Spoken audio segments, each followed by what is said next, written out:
Hey guys, welcome back to our channel the modern Pahadis. मैं भावना। कैसे हैं आप सभी लोग? और आशा करती हूँ कि सब अच्छे होंगे, स्वस्थ होंगे, खुश होंगे। तो आज है अहोई अष्टमी, आज है 17 तारीख और ये व्रत रखा जाता है अपनी संतान के लिए। तो जो भी माताएं बहनें ये व्रत रख रही हैं उनको बहुत बहुत शुभकामनाएं। सबकी जो भी बाल गोपाल है सब स्वस्थ रहे, लंबी आयु हो, यही मेरी कामना है। और इसी विश के साथ मैं भी ये फास्ट रखती हूँ। मैंने लास्ट ईयर से ही स्टार्ट किया था। अगर आपने मेरे व्लॉग्स नहीं देखे हैं या आप मुझे पहले तो आप देख सकते हैं, और अगर आप मुझे पहले से फॉलो कर रहे हैं तो आपको पता होगा। तो आज भी है अहोई अष्टमी और आज मेरा फास्ट है। ये फास्ट भी करवा चौथ की तरह लिया जाता है, पर सबके अपने अपने ट्रेडिशंस है। जैसा आप स्टार्ट करो वैसा चल जाता है। तो फिलहाल अभी जस्ट मैंने नहा धो के चेंज किया है और आज का लुक है ये।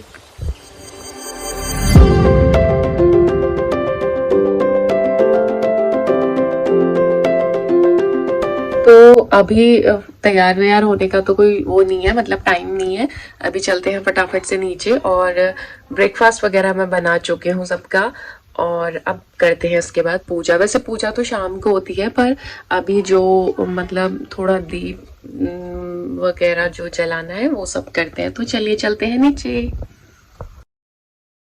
तो वेलकम बैक। और मैं आ चुकी थी स्कूल से। उसके बाद थोड़ी देर हमने किया रेस्ट और उसके बाद अभी बज रहे हैं 4:45 और मैं आ चुकी हूँ किचन में, क्योंकि शाम के खाने की तैयारी करनी है। तो फिर बस उसके लिए मैंने अभी रखे हैं काले चने बॉईल होने के लिए, और पूरी बनेंगी और पुए बनेंगे आटे के।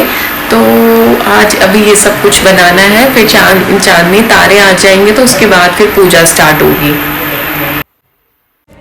तो इधर मैंने काले चने बॉईल होने के लिए रख लिए हैं, आटा निकाल लिया है गूंदने के लिए। और अभी मैं ये थोड़ा सा आटा, चीनी, इसमें पानी डाल के मैं इसे अच्छे से मिक्स कर लूँगी ताकि पोहे बना सकूँ। और वो मिक्स करके मैंने रख दिया है। उसके बाद मैं दही को फेंट रही हूँ, क्योंकि मैं बनाऊँगी बूंदी का रायता। पहले सोच रही थी खीरे का रायता, पर खीरा था ही नहीं, तो फिर मैंने कहा जल्दी से बूंदी का ही बन जाएगा। तो अभी दही फेंट के मैंने रख लिया, और ये थोड़ी दही थी, थोड़ी मैंने अभी और मंगवानी है। इसमें रायता मसाला डाल के मैंने अच्छे से फेंट लिया है। और आलू बॉईल होके पहले ही रख दिए थे, मतलब आलू को अलग ही बॉईल कर लिया था। तो बस अभी ये छोटे मोटे काम चल रहे हैं। और इधर तब तक मैं बनाऊंगी एक बार अपनी चाय, क्योंकि आज मैंने चाय भी नहीं पी है सुबह से। तो बस झटपट वाली चाय बनाऊंगी फटाफट। सब उसमें डाल दिया मैंने, दूध, पानी, सौंठ, पत्ती, चीनी, और उसे पकने के लिए छोड़ दिया। और जब तक मेरी चाय बन के रेडी होगी तब तक मैं इधर बना लेती हूँ सब्जी का मसाला। तो तेल गरम होने के लिए मैंने रख लिया है और उसमें मैं डालूँगी खड़े मसाले। तो फटाफट से सारी चीज़ों को इकट्ठा कर लेते हैं। इधर मैंने लिया है लौंग, इलायची, जीरा, काली मिर्च, तेज पत्ता और वो दालचीनी। तो तेल गरम हो गया था, उसमें मैंने ये सब डाल के थोड़ा सा हींग डाल के ढक्कन लगा दिया, क्योंकि लौंग ना चटक के कई बार बाहर आ जाती है। उसके बाद जैसे ही वो थोड़ा सा भून गए थे, मैंने डाला इसमें ये प्याज और टमाटर का पेस्ट, जो कि मैंने मिक्सी में फटाफट से बना लिया था। और फास्ट था तो ज़्यादा चॉप वॉप करने की ना मेरे को हिम्मत भी नहीं हो रही थी।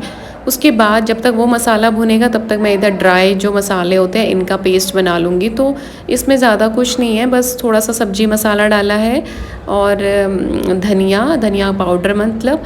और मिर्च मैं नहीं डालूँगी, क्योंकि सिया भी खाती है तो ज़रा सा भी मिर्च होती है तो छोड़ देती है। और हल्दी और नमक डाल के इसमें पानी डाल के, जो मिक्सी में जो जार था ना उसी में मैंने पानी डाल के थोड़ा वही पानी मैं इसमें यूज़ कर लूँगी, ताकि वो भी वेस्ट ना जाए। और एक अच्छा सा पेस्ट बना के मैंने इसमें इसे डाल दिया। अब अच्छे से इनको फ्राई करेंगे। फ्राई करना इज़ वेरी इम्पॉर्टेंट। तो पहले जो प्याज और टमाटर का पेस्ट था उसको भी हमने अच्छे से फ्राई किया है। उसके बाद अब मसालों के साथ इसको अच्छे से भुनने के लिए छोड़ देंगे। ये कम से कम 15-20 मिनट तक मैंने भुनने के लिए छोड़े थे सिम पर। और जब तक ये मसाले भुनेंगे तब तक मैं अपनी चाय पी लूँगी। तो इसको छोड़ देते हैं ढक के। और इधर चाय पी के मैं आ चुकी हूँ वापस। अब मैंने चढ़ाए हैं चावल, क्योंकि चावल भी पूजा में चढ़ते हैं इस वाली पूजा में, तो इसलिए मैंने चावल भी चढ़ा दिए हैं थोड़े से। और शाम को तो कोई खाता नहीं है, मैं ही खाऊंगी। और उसके बाद मैं लगा ले रही हूँ आटा। और आटा मतलब आज ना मैं स्टूल में चढ़ के आटा गूंद रही थी, क्योंकि मेरी थाइज़ में बहुत पेन हो रहा था। जिस दिन लेग होती है ना, लेग की एक्सरसाइज होती है, उसके दूसरे दिन तो बैंड बज जाती है सच में। तो अभी दही दादू ले आए थे, तो उसको भी मैं अब जो पहले रायता बनाया था, मतलब बूंदी वगैरह भिगोई थी जिस दही में, उसी में डाल के और फेंट लूँगी। और फिर उसके बाद मैं इसमें डालूँगी थोड़ा सा जीरा पाउडर और थोड़ा सा गरम मसाला। धनिया भी डाल के अच्छा होता है, पर धनिया मेरे पास था ही नहीं। हरा धनिया भी डाल के बहुत टेस्ट जो होता है ना, वो इनहेंस हो जाता है। तो उसके बाद मैंने थोड़ा सा नमक डाल के इसको अच्छे से मिक्स करके छोड़ दिया है, और वैसे भी रायता बन के रेडी है। तो इधर मैं दोबारा चाय बना रही हूँ, क्योंकि आंटी आई हुई थी एक पड़ोस की, और बाहर वर्कर्स भी थे, तो वो भी लेट आए थे आज 4-5 बजे। तो ये 6 बजे का टाइम है, तो मैंने दोबारा चाय चढ़ा दी है। और इधर सब्जी भी ऑलमोस्ट मेरी बन के रेडी है। सारी चीज़ें मैंने मिक्स करके अब उसमें पानी डाल के उसे थोड़ा एक बॉईल आने के लिए छोड़ दिया है। और तब तक जो बर्तन थे उनको हम वॉश कर लेंगे, क्योंकि फिर इसके बाद किचन का थोड़ा काम ख़त्म हो जाएगा। उसके बाद पूरियाँ बनानी रह जाएंगी। पूरी वगैरह मैं भोग के लिए ही बनाऊँगी, उसके बाद रोटी बनाऊँगी। तो भोग का खाना मेरा बन के रेडी है। अब चलते हैं पूजा के लिए। और ये मैंने इस प्लेट में छोले नहीं चने निकाल लिए हैं, चावल रख लिए हैं, और बूंदी का रायता रख लिया है। आटे के पुए जो बनाए थे मैंने वो रख लिए हैं, और 8 पूरी और 8 पुए का ज़्यादा महत्व होता है इसमें। तो सारी चीज़ें लेके मैं आ चुकी हूँ पूजा करने। सिया भी मेरे साथ है। सिया वैसे ऐसा जितना ज़्यादा परेशान तो नहीं करती है, बस मुझे ये डाउट हो रहा था कि कहीं वो भोग का प्रसाद पहले खुद ना खा ले, क्योंकि अभी भोग लगा नहीं था, वो बस पहले ना खा ले। और तो ऐसा कुछ परेशान वो करती नहीं है मेरे को, मतलब कुछ ऐसा लगता नहीं है उसमें पूजा के टाइम पे। और बस वही एक थोड़ा डाउट हो रहा था। और ऑलिव भी आ गया था थोड़ी देर में। अच्छा, ऑलिव जब छोटा था ना, तब भी ये डेली दादू के साथ पूजा करने के लिए बैठता था। फिर धीरे धीरे जब कुकी आई, ये थोड़ा मैच्योर हुआ, तो इसने छोड़ दिया। अभी कभी कभार ही जाता है। आज शायद इसे भूख ज़्यादा लग रही थी, इसलिए ये आ गया वो भोग का सामान देख के। तो अभी सिया जा चुकी है और दिया बत्ती मैंने कर लिया है। अब जैसा भी पूजा पाठ मुझे आता है मैं वैसा ही कर रही हूँ। सबके वहाँ रीति रिवाज अलग होते हैं। मैं हर पूजा करते टाइम ऐसा बोलती हूँ, ताकि कोई मतलब ऐसे कमेंट्स ना करे कि आप ये गलत कर रहे हो या आप ये ऐसा कर रहे हो। देखो, सबके अपने अपने रीति रिवाज है। सबके घरों में, सबके परिवार में अलग तरीके से पूजा होती है। तो मैं भी कुछ इस तरीके से ये पूजा करती हूँ कि सुबह चौकी वगैरह लगा ली, संकल्प ले लिया व्रत का, और फिर शाम को तारे जब आ जाते हैं उसके बाद पूजा शुरू करती हूँ। अब दिया धूप करने के बाद 8 दाने गेहूं के मैं हाथ में लेके कथा पढ़ूंगी, और एक चांदी की जो माला होती है, या फिर चांदी के मोती का कुछ भी, या फिर मोती की माला वहाँ पे रख के, और पूजा के बाद उसे पहन लेना होता है। तो मेरे पास चांदी की पौंची थी, तो उसमें भी मोती की तरह ही, चांदी के मोती की तरह ही दाने लगे होते हैं, तो वो मैंने रख लिया। और कथा मैंने पढ़ ली। कथा पढ़ने के बाद वो जो गेहूं के दाने हाथ में होते हैं उनको भी चढ़ा देते हैं, और उसके बाद आरती कर लेते हैं दुर्गा माता की। तो मैंने दुर्गा माँ और लक्ष्मी माँ दोनों की कर ली थी। और आरती के बाद अब मैं वो पौंची अपने हाथों में पहन लूँगी, और उसके बाद थोड़ी सी ऊपर के लिए भी तैयारी होगी, लाइक धूप दिया वो सब भी ऊपर भी चढ़ाना होता है, चांद या तारों को। वैसे तो इसमें तारों का महत्व है, तारों को अर्घ दिया जाता है, पर चांद भी दिख जाए तो अच्छी बात है।